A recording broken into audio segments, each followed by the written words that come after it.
இந்த ரிமோட்டில் வெறும் 2 number button மட்டும்தான் இருக்கும். இதுக்கு பின்னாடி எங்கள் பாட்டியோட ஒரு குட்டி எமோஷன் ஸ்டோரி இருக்குது, கேளுங்க. எங்கள் பாட்டி வந்து பக்கத்தில் தனியாக இருக்காங்க. அவங்க எப்போவுமே சன் டிவி மட்டும்தான் பார்ப்பாங்க. ஸோ ஒவ்வொரு டைமும் டிவி ஆஃப் பண்ணி ஆன் பண்ணுறப்ப வேறு ஏதாவது சேனல் தான் ஓடிட்டுருக்கும். டிஃபால்ட்டாக வந்து சன் டிவி ஓடாது. அது சேஞ்ச் பண்ணவும் முடியல. ஸோ அதனால் வந்து ஒவ்வொரு டைம் வந்து கரெக்டாக வந்து சேனல் சேஞ்ச் பண்ணிடுவாங்க. ஒரு சில டைம் வந்து அவங்களால சேஞ்ச் பண்ண முடியாது. ஸோ அப்படி ஒரு நாள் வந்து பார்த்திங்கன்னா 3 நாள் தொடர்ந்து அவங்க வந்து டிவி பார்க்க முடியாமல், ஏன்னா கரெக்டாக சேனல் சேஞ்ச் பண்ண தெரில, அதனால் வந்து டிவி பார்க்காம இருந்திருக்காங்க. பக்கத்தில் யாரையும் கேட்கல, ஏன்னா எதுக்கு அவங்கள தொந்தரவு பண்ணிட்டு அப்படின்னு சொல்லிட்டு விட்டுட்டாங்க. என்னையும் வந்து கூப்பிட்டு கேட்கல, ஏன்னா சில டைம் நான் தான் போய் சேஞ்ச் பண்ணி விடுவேன். ஸோ என்னையும் அடிக்கடி தொந்தரவு பண்ணக்கூடாது அப்படின்னு சொல்லிட்டு அவங்க விட்டுட்டாங்க. 4வது நாள் நான் போகிறேன், இப்படி சொன்னாங்க, 3 நாள் தொடர்ந்து நான் டிவி பார்க்கல, எனக்கு சேனல் சேஞ்ச் பண்ண தெரியல அப்படின்னு சொல்லிட்டு.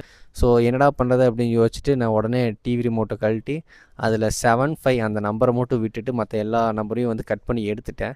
ஏன்னா வந்து 755 தான் வந்து சன் டிவியோட சேனல் நம்பரு. ஸோ அப்போ இருந்து இப்போ வரைக்கும் கரெக்டாக எங்கள் பாட்டி வந்து கரெக்டாக சேனலை சேஞ்ச் பண்ணிக்கிறாங்க. ஸோ அவங்களும் ஹாப்பி, நானும் ஹாப்பி.